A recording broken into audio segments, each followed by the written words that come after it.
자, 옆에 분들하고 인사하겠습니다. 이렇게 인사하겠습니다. 주님을 가장 사랑하는 사람이 됩시다. 예, 한 번 더 인사하겠습니다. 사람들을 대할 때 주께 대하듯 합시다. 아멘. 이 시간에 잠깐 동영상 하나 보고 말씀을 전하겠습니다. 존 웨슬레는 전 세계는 나의 교우다 이런 표를 내걸고 신백마를 타고 다니면서 그 마을에서 책을 읽고 또 광장이나 오늘 내용에 있는 것처럼 길 어귀에 서서 또 산 언덕에 서서 사람들에게 하나님 말씀을 선포하는데 그것은 성령의 능력으로 그렇게 했지 인간의 힘과 능력이 아니었습니다. 그 돌에 맞아서 거의 죽을 지경에 이르렀는데도 그것을 마다하지 않고 계속 복음을 증거합니다. 그리고 그가 노년이 되었을 때 그가 87세의 노년에 이 매더라고 하는 사람한테 편지를 써서 보냈는데 이런 내용을 써서 보냈어요. 그 내용을 한번 보겠습니다. 같이 읽겠습니다. 죄가 아니면 두려워할 것이 전혀 없고 하나님이 아니고는 원하는 것이 전혀 없는 그런 전도자 100명만 보내주십시오. 그들이 목회자이건 평신도이건 관계하지 않습니다. 그런 사람이라야 지옥의 문을 부술 수 있으며 지상에 하나님 나라를 세울 수 있습니다. 87세의 존 웨슬레의 말입니다. 이건 그냥 나온 얘기가 아니라 산전수전 다 겪고 자신이 노방전도하며 복음을 전하면서 수많은 사람들을 상대해봤습니다. 그리고 영적인 체험을 해봤어요. 결론이 뭐냐?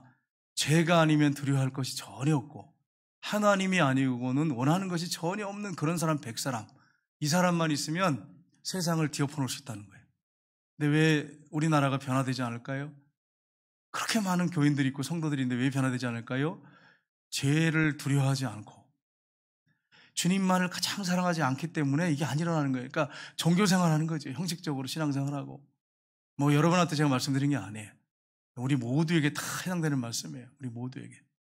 그래서 우리 자신을 돌아보고 나는 과연 하나님을 어떻게 섬기고 있는가를 생각해 봐야 됩니다. 내가 변화돼야지 내 가정도 변화되고 내가 속한 곳이 변화되지. 내가 변화 안 되는데 누굴 변화하다라고 말하고 누굴 변화시키려고 하겠어요? 생각해 보십시오. 그래서 저와 여러분이 이 부분을 깊이 생각하고 하나님 앞에 회개하면서 우리가 하나님께 바로 서야 됩니다. 그리고 정말 주님을 사랑해야 됩니다. 주님만 원해야 됩니다. 그래야 놀라운 영적 부흥이 있고 변화가 일어납니다. 예수님이 가는 곳마다 수많은 사람들이 몰려다녔어요. 예수님이 가시는 곳마다 기적이 일어났어요. 질병이 떠나가고 귀신이 쫓겨나가고 문제들이 해결되고. 근데 오늘 본문에 보시면 예수님께서 그런 가운데 이상한 말씀을 하십니다. 우리 18절 말씀을 한번 보겠습니다. 같이 읽겠습니다. 예수께서 무리가 자기를 에워싸는 것을 보시고 건너편으로 가기를 명하시니라.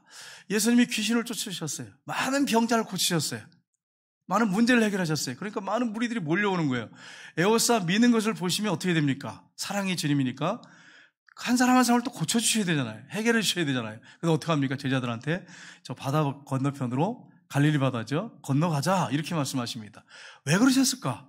예수님은 사랑의 주님이신데 문제를 갖고 오는 사람들을 왜 외면하고 바다 건너편으로 제자들과 함께 가자고 하셨을까 하는 것입니다. 그 이유는 예수님이 인간의 몸을 입고 오셨기 때문에 오빠 부대처럼 막 몰려다니는 수많은 사람들의 문제를 해결을 해주셨지만 예수님께서는 인간의 육체를 갖고 계셨어요.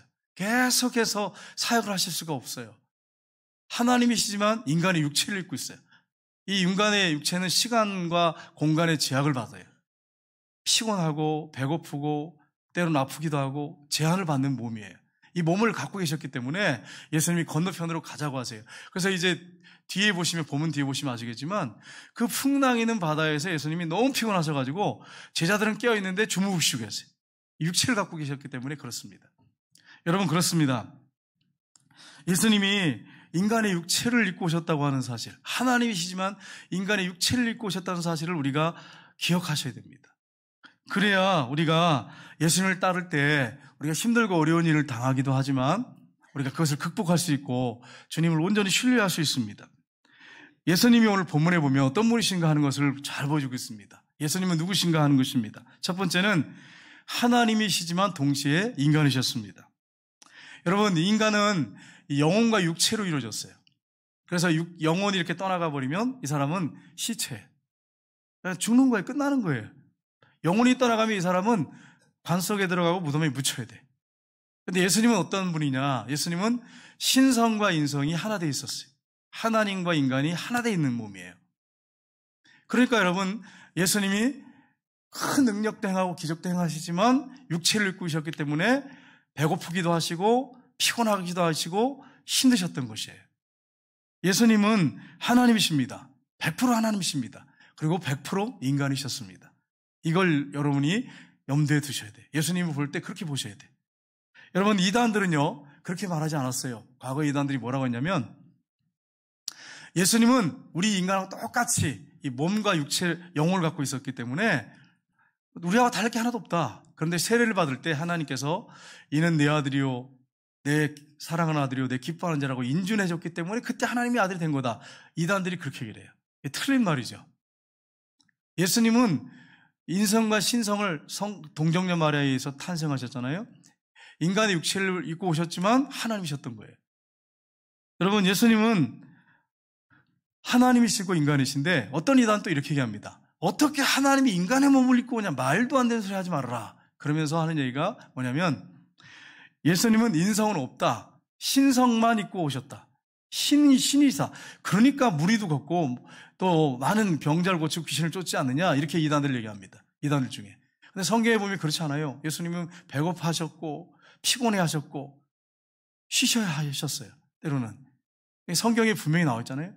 또 아프기도 하셨어요. 여러분, 이런 사실을 우리가 잊지 말아야 됩니다. 어떤 분은 예수님이 하나님의 아들이시고 질병도 고치시고 모든 귀신 들린 사람의 속에 있는 귀신을 쫓아내시는 분이라면 쉴 필요가 왜 있냐? 무슨 쉴 필요가 있냐? 이런 분이, 이런 능력 있는 분이 쉴 필요가 있느냐? 이렇게 말하는 분이 있어요. 예수님은 인간이셨기 때문에 그런 거예요. 100% 인간이세요. 100% 하나님이시고 100% 인간이세요. 여러분이 이것을 염두에 둬야 예수님이 어떤 분인지를 알아요. 근데 많은 분들을 보면 그렇게 생각하지 않고 예수님을 그냥 하나님으로만 생각하는 분이 있고요. 어떤 분은 인간하고 똑같은 인간으로만 생각하는 분이 있어요. 둘 다 틀려요. 100% 신성을 갖고 계시고 100% 인성을 갖고 계시다고 하는 사실을 우리가 염두에 두고 주님을 우리가 따라야 됩니다. 그래서 예수님이 배고프시기도 하시고 목마르기도 하시고 피곤하시고 고통과 아픔을 느끼셨어요. 예수님이 하나님이셨어요. 하나님 보좌의 우편에 계셨어요. 근데 인간이 죄 때문에 타락해서 지옥에 갈 수밖에 없는 형편에 창궐하시고 자신하셨어요. 내가 내려가서 대신 죽겠습니다. 인간의 육체를 입고 오셨어요. 그런데 십자가를 정작 앞에 두고는 땀방울이 핏방울이 되도록 기도하시면서 뭐라고 하십니까? 아버지여, 이 잔을 지나가게 하옵소서. 십자가 얘기했죠. 지나가게 하옵소서. 하나의 할 만하시거든 지나가게 하옵소서. 그러나 나의 원대로 마옵시고 아버지 원대로 되기를 나이다. 왜 이런 기도를 하셨을까요?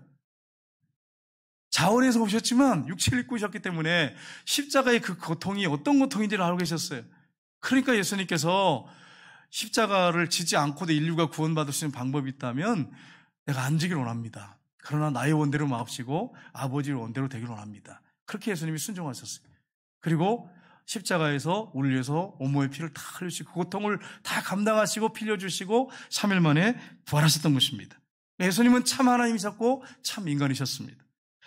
히브리서 5장 7절에 보면 이렇게 되어 있습니다. 같이 읽겠습니다. 그는 육체에 계실 때에 자기를 죽음에서 능히 구원하실 이에게 심한 통곡과 눈물로 간구와 소원을 올렸고 그의 경건하심으로 들으심을 얻었느니라. 아멘. 십자가 앞에서 심한 통곡과 눈물, 누가 보면 땀방울이 핏방울이 되도록 십자가를 안 지면 안 되냐고 하나님 그렇게 기도하셨어요. 그러나 하나님의 뜻을 안 다음에 또 하나님께서 능력을 덧입혀 주시고 결국은 십자가를 지고 우리 위해서 죽어주셨어요. 이게 바로 예수님이십니다. 여러분, 하나님이셨고 예수님이라고 인간이셨다고 하는 것을 이 십자가 지시기 전에 우리에게 분명하게 나타내셨어요. 그러면 예수님 우리가 똑같은 인간입니까? 똑같은 육체를 하나님이시지만 육체를 입고 계시는데 육체는 똑같은 육체입니까? 똑같은 육체예요. 근데 우리하고 다른 게 하나 있어요. 다른 게 뭐냐? 히브리서 4장 15절 16절 말씀을 보겠습니다. 우리에게 있는 대제사장은 우리의 연약함을 동정하지 못하실 리가 아니요 모든 일에 우리와 똑같이 시험을 받으신 이시로되 죄는 없으시니라. 그러므로 우리는 국률하심을 갖고 때를 따라 돕는 은혜를 얻기 위하여 은혜의 보좌 앞에 담대히 나갈 것이니라. 아멘. 예수님은 우리와 똑같은 시험을 받으시되 똑같은 고통을 느끼시고 똑같은 배고픔, 똑같은 슬픔, 똑같은 피곤함을 느끼셨어요. 그런데 뭐가 없다고요? 우리와 다른 점이 뭘까요? 죄가 없으신 거예요. 이게 다른 거예요. 다 육체는 똑같이 입고 오셨는데 다른 게 있어요. 그게 뭐냐? 죄가 없으세요. 하나님의 아들이시기 때문에 성령으로 잉태됐기 때문에 예수님은 죄가 없으신 의인이에요. 그래서 설교할 때 보면 베드로가 의인이셨다고 이렇게 표현하고 있어요. 죄가 없으신 분이었다. 단 하나의 죄도 없으신 분이에요. 우리는요, 안 그래요. 우리는 타락된 본성을 갖고 있기 때문에 언제 죄를지 모르고요. 언제 넘어질지 몰라요, 여러분. 이게 여러분과 저의 한계예요. 여러분 한계예요. 여러분이 기도원에 가서 은혜를 충만하게 받았어. 예를 들어서 성교 캠프에 가서 은혜를 충만하게 받았어. 막 할렐루야, 막 은혜 감격해서 눈물을 줄줄 흘리면서 은혜 받고, 그리고서는 이제 돌아왔어요. 오자마자 그냥 부부싸움하고 막 그냥 아이들한테 소리 지르고 막 그러면서 막 이상한 막 행동을 하고. 왜 그럴까요? 죄성을 갖고 있기 때문에. 그러고서는 오늘 또 무너졌네. 그러고서는 회개하잖아요. 제가 전에 말씀드렸잖아요. 어떤 목사님이 40일 금식 기도하고 오셔가지고 사모님한테 빨리 죽을 차리라고 그랬는데 늦게 차리는데 좀 늦게 온 거야. 그랬더니 밥상을 발로 걷어쳤대잖아요. 40일 금식 기도하고 오셔가지고 그랬다는 거예요. 왜 그런지 아세요?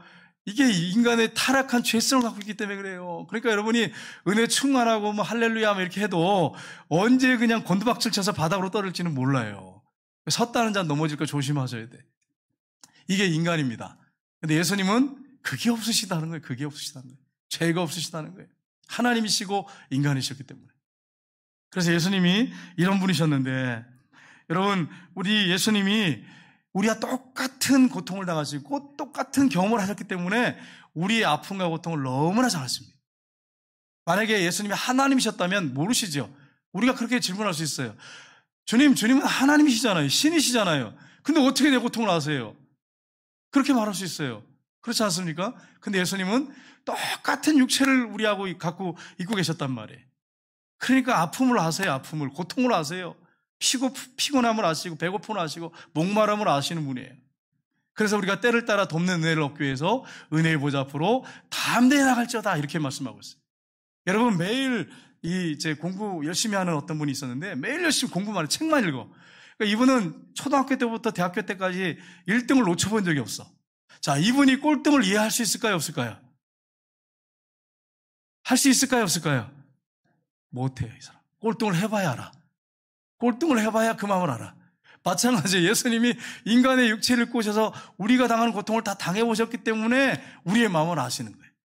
그래서 우리가 주님 앞에 눈물을 흘리고 간구할 때 우리의 육체의 연약함을 아시기 때문에 받아주시고 사랑해주시고 우리의 문제를 해결해 주시는 것입니다.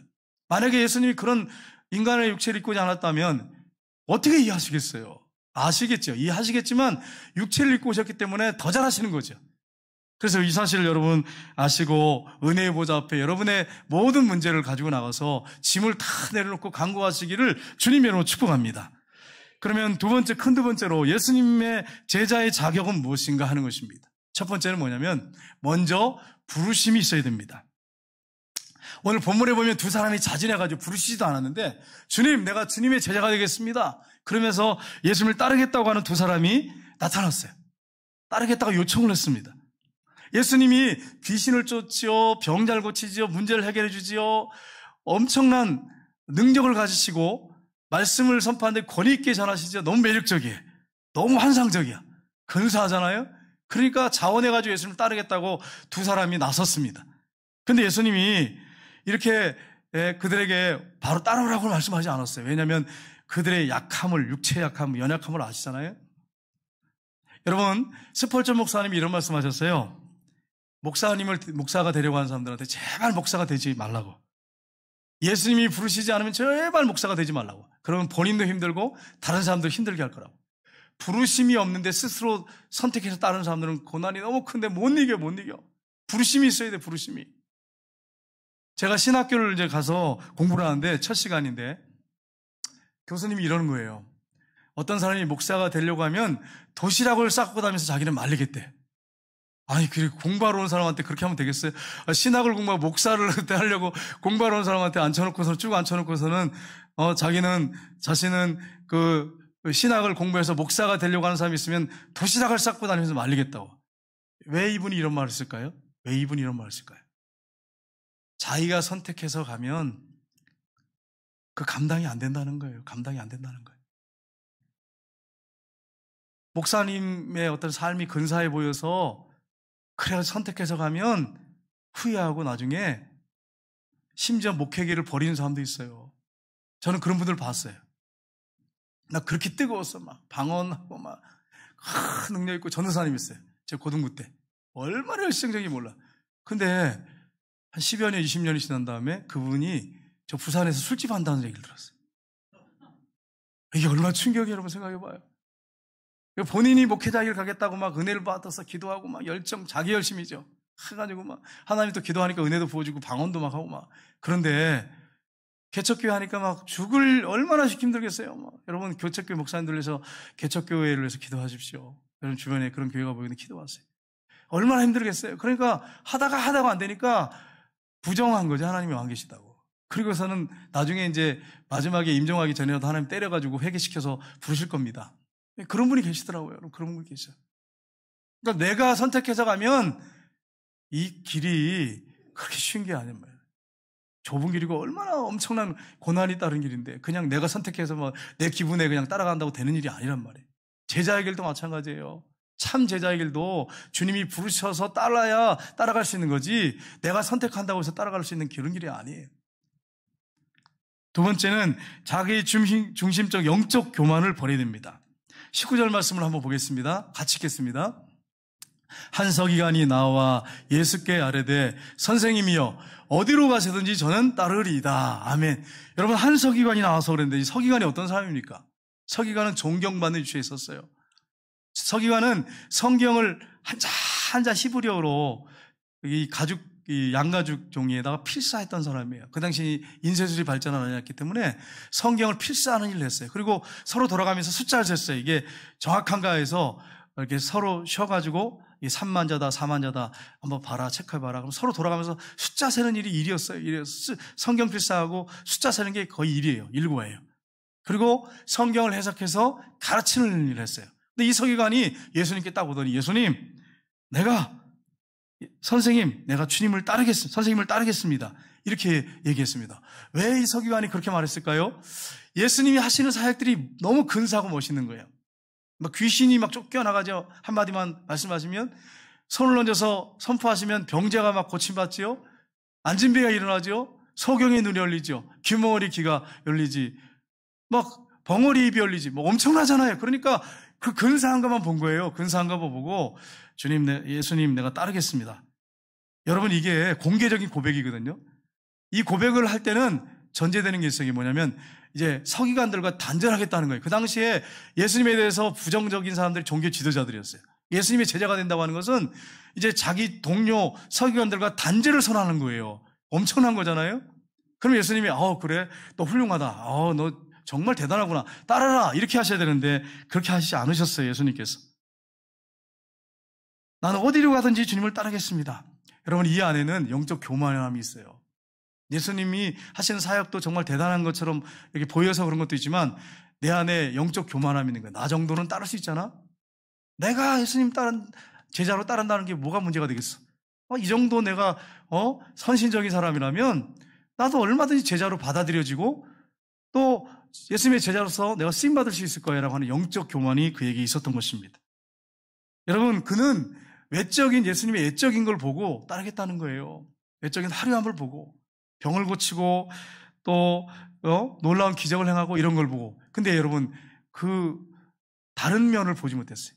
좁은 길, 고통이 있고 예수님 따르면 고난이 있고 불편하고 모험 같은 일을 해야 되잖아요. 두려운 일들이 있잖아요. 그런데 그런 것들은 생각 안 하고 화려한 것만 본 거예요. 좋은 것만 본 거예요. 그리고 따르겠다는 거예요. 그래서 예수님 뭐라고 말씀하십니까? 예수님이 그에게 이렇게 말씀하십니다. 나를 따르라 이렇게 말씀하지 않고 20절에 이렇게 말씀했습니다. 같이 읽겠습니다. 예수께서 이르시되 여우도 굴이 있고 공중의 새도 거처가 있으되 인자는 머리 둘 곳이 없다 하시더라. 아멘. 이게 무슨 말씀입니까? 한낱 여우도 굴이 있고 공중의 새도 자기 집이 있는데 나는 집이 없다. 그 얘기를 하셔서요. 나는 그냥 다니다가 집이 없으니까 산에 들어가서 그냥 자고 제자들하고 자고 나는 돈 없다. 돈 한 푼도 없다. 난 너희들 직장 소개해 줄 수 없다. 나 그런 사람이 아니다. 그 얘기를 지금 하시는 거예요. 여러분 이 서기관이 따랐을까요? 안 따랐을까요? 이런 말을 듣고 이 서기관이 따랐을까요? 안 따랐을까요? 따랐다고 생각하시는 분?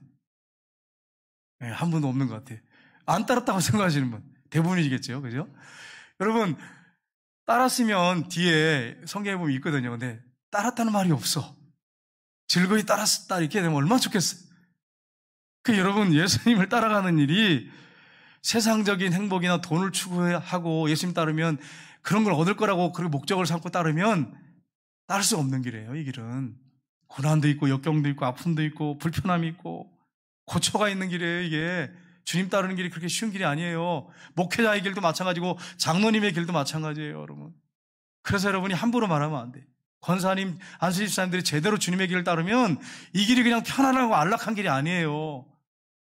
힘들고 어렵고 고통이 있어요. 좁은 길이란 말이에요. 그걸 감내하고 따르겠다고 순종했으면 끝까지 순종하고 따라야 되는 거예요. 그 길이 예수님의 제자 길이에요. 좀 힘들다고 어렵다고 난 이장 십자가 벗어 던질래. 아니면 톱으로나 다 썰어가지고 그냥 조그만 십자가 만들어가지고 따를래. 이래서는 안 되는 거예요. 그 십자가 가지고 따라야 되는 거예요. 그게 주님의 제자의 길인 것입니다. 세 번째는 조건부 제자의 길을 선택하는 것이 없어야 됩니다. 조건부. 우리 21절 한번 볼까요? 같이 읽겠습니다. 제자 중에 또 한 사람이 이르되 주여 내가 먼저 가서 내 아버지를 장사하게 허락하옵소서. 아멘. 여러분 지금 예수님께 뭐라고 말합니까? 주여 내가 먼저 가서 내 아버지를 장사하게 허락하십시오. 그리고 따르겠습니다. 그 얘기잖아요. 이게 조건부죠. 근데 여러분 성경을 잘못 해석하면 아버지 어머니 장례식 나도 제자의 길을 가는 사람은 장례식 가지 말라 그렇게 해석하는데 그게 아니에요. 장례식 나면 가야죠. 당연히 가야죠. 이스라엘 문화를 보면 여러분이 이게 무슨 말씀인지 알아요. 이게 무슨 말씀이냐면 중동 이스라엘 지역에는 아버지가 돌아가시잖아요. 늙어서 돌아가시면 장남이 두 몫을 차지하고 차남이 이제 한 몫을 차지합니다. 그러니까 지금 아버지가 나이가 많은데 아버지가 언제 돌아가실지 모릅니다. 나이가 많은데 이 아버지가 돌아가시면 재산 내가 다 정리하고 다 모든 것들 갖다 깨끗이 정리하고 따르겠습니다. 이걸 지금 얘기하고 있는 거예요.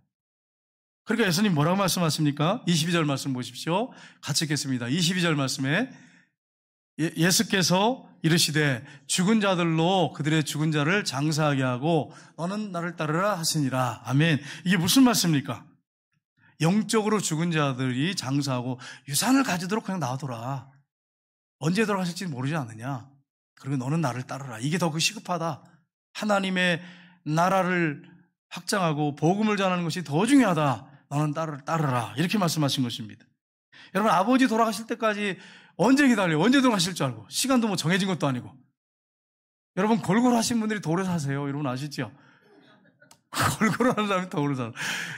종합병원인 사람들이 더 오래 산대요. 골고루 하는 사람들이. 왜냐하면 매일 병원 가서 진찰하고 늘 예민하니까. 그래가지고 혹시 조금만 뭐 이상이 생기면 바로 병원에 가잖아요. 그래가지고 약 챙겨 드시고 막 이러니까 더 오래 산다는 거야. 근데 건강한 사람들 있잖아요. 건강한 사람들. 난 건강해. 자신하지 마세요. 제발 하지 마세요. 나 건강에 아무 일 없어. 이런 분들 한 번 넘어지면 끝장나는 거예요. 못 일어나 이분들은.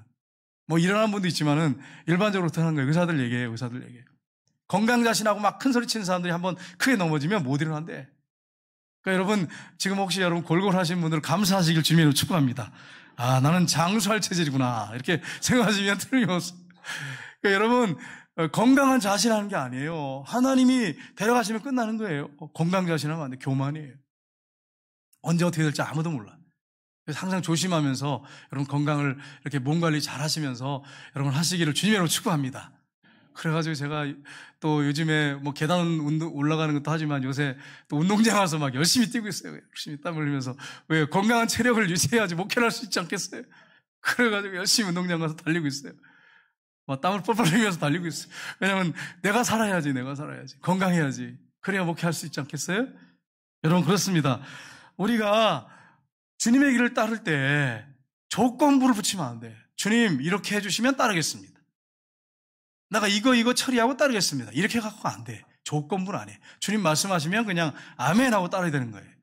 그래야 여러분이 하나님 앞에 귀하게 쓰임받는 거예요. 네 번째는 부르심에 바로 순종하며 따라가야 합니다.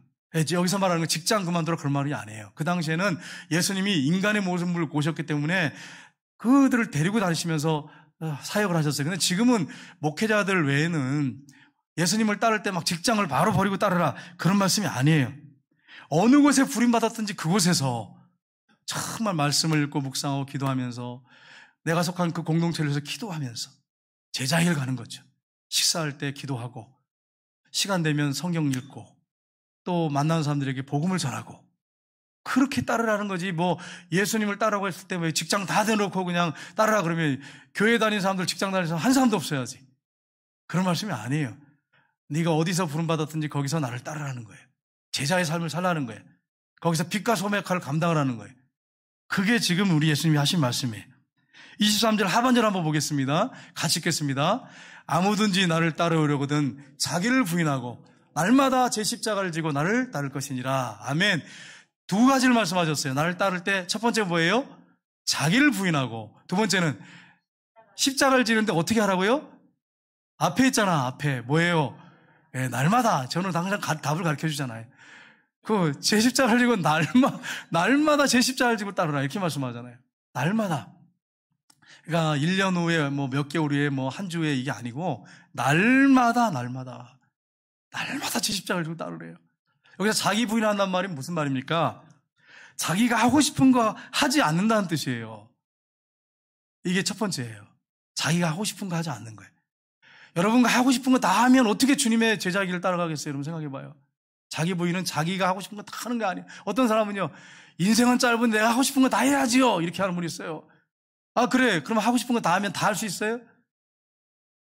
여러분, 제자의 길을 갈 때 자기가 하고 싶은 거 다 해서는 안 되는 거예요. 따라갈 수가 없는 거예요. 근데 어떤 분들은 교회 다니면서 자기가 하고 싶은 거 다 하겠다는 거예요. 그럼 언제 제자의 길을 가겠어요? 언제 제자의 길을 가고 따라가겠어요? 어떻게 주님의 영광을 드러내겠어요? 두 번째는 뭐냐면 예수님이 주인이라고 하는 걸 인정하고 그분이 말씀하시면 무조건 순종해야 한다는 거예요. 근데 이게 복입니다. 이게 복이에요. 예수님을 주인으로 모시고 무조건 순종하면 이게 복이에요. 여러분, 제가 어떤 간증을 들었어요. 어떤 청년의 간증을 들었는데 30이 좀 넘은 청년이에요. 이 청년이 아버지가 사업에 실패해가지고 부동을 한 거죠. 매일 술 먹고 와서 엄마를 때리는 거예요. 보다 못해가지고 엄마 여기 계시면 힘들겠습니다. 친정으로 가세요. 원래 얘기했더니 엄마가 하도 힘드니까 보따리를 싸고 친정으로 갔대. 근데 자기는 동생하고 둘이 아버지 이제 곁에 남았는데 아버지가 맨날 술 먹고 때리고 그러잖아요. 돈도 안 주는데도. 그러고 있었대요. 동생 불쌍해서 남아 있었대요. 있었는데 중학교 때 얼마나 여러분 고민을 많이 했는데 돈이 하나도 없고 맨날 굶는 게 일이고 맨날 물만 마시고 수도가에 가서 얼굴이 그냥 중학생 늙었대. 한 번은 책을 이렇게 딱 떨어뜨려서 주우려고 하는데 어떤 학생이 이렇게 딱 와서 이렇게 자기가 주워주려고 하더래요. 얼굴 딱 보더니 깜짝 놀라더니 자기 선배인데 죄송합니다 그러고 얼른 가더래. 얼마나 얼굴 주름이 잡혔으면. 그 정도로 생활했답니다. 너무 힘들었대요. 날마다 근심 속에 살았대요. 그러다가 이제 교회를 친구가 이제 권해서 오게 되는데 성경에 보면 도마가 예수님을 내가 직접 만나 손에 손가락을 넣어보고 못자국난 상자국난 옆구리에 손을 넣어보지 않고 믿지 않겠다고 하는 그 본문을 읽는데, 아니 도마가 의심이 이렇게 많은 사람이 부활하신 예수를 만나가지고 이 못자국난 손에다가 손을 넣어보고 상자국난 옆구리에다가 이 손을 넣어보면서 나 그걸 확신하게 되고, 그가 뭐라고 했습니까? 나의 하나님, 나의 주님이라고 고백하고 그렇게 했다면 의심할 게 뭐가 있냐? 부활하신 예수님 의심할 게 뭐가 있냐? 그런데 가만히 생각해 봤대요.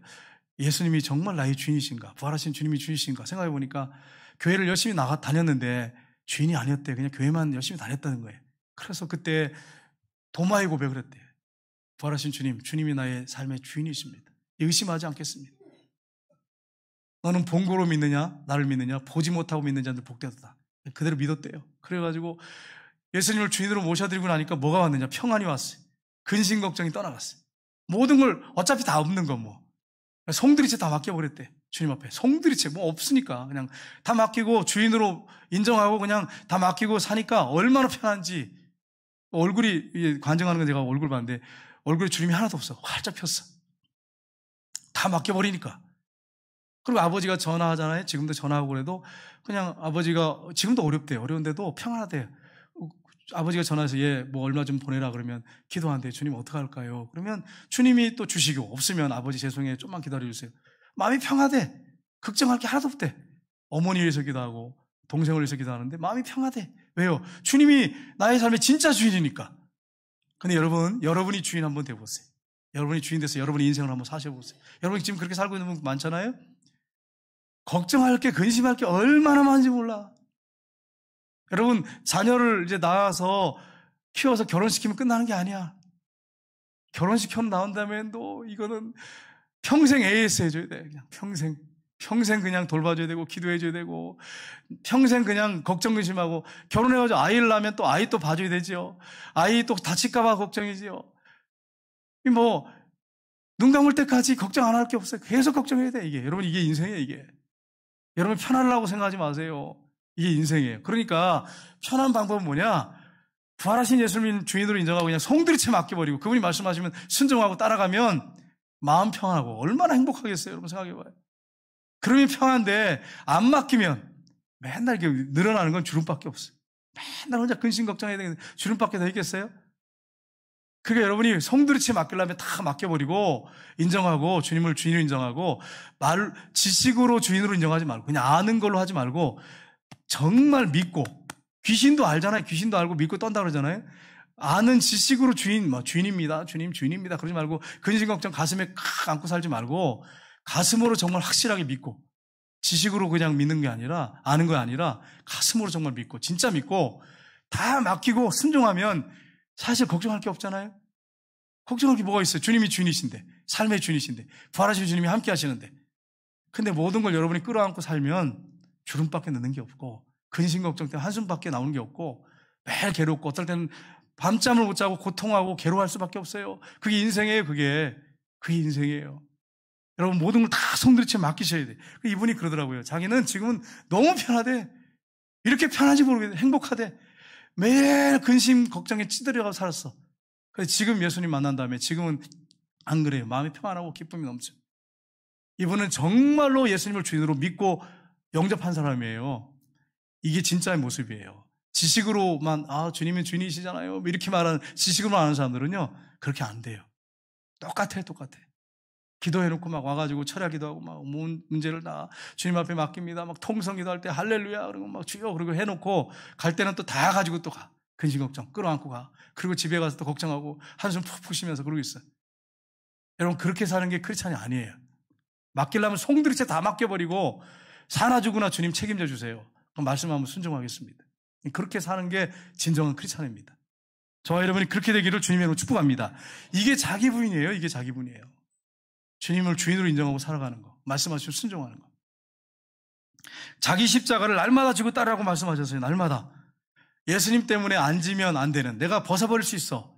앉을 수 있어. 근데 예수님 때문에 딱 하나 이유는 예수님 때문에 지는 십자가. 그게 부모일 수도 있습니다. 자녀일 수 있습니다. 직장일 수 있습니다. 어떤 사람일 수 있어요. 어떤 문제일 수 있어요. 예수님 때문에. 얼마든지 홀가분하게 털어버릴 수 있는데 못 털어버리는 거예요. 예수님 때문에. 그래서 날마다 그것을 지고 따라가는 사람이 예수님의 진정한 참되자다 이렇게 말씀했어요. 여러분에게 십자가가 있을 거예요. 예수님이 아니면 벗어버릴 수 있는 얼마든지 이거 탁 털어버리고 자유할 수 있는 게 있을 수 있어요. 근데 예수님 때문에 내가 짊어져야 될 것들이 있어요. 그거 날마다 지고 따르라는 거예요. 그게 제자의 길이라는 거예요. 여러분 이 길이 산승교의 길이지 얼마나 어렵겠습니까? 이 길을 걸어가는 사람들이 참 제자고 진정한 제자입니다. 저 여러분이 날마다 자기를 부인하고 날마다 제 십자가를 지고 주님을 따르는 축복의 성도님들이 다 되시기를 주님의 이름으로 축복합니다. 이 시간에 우리 찬양하겠습니다.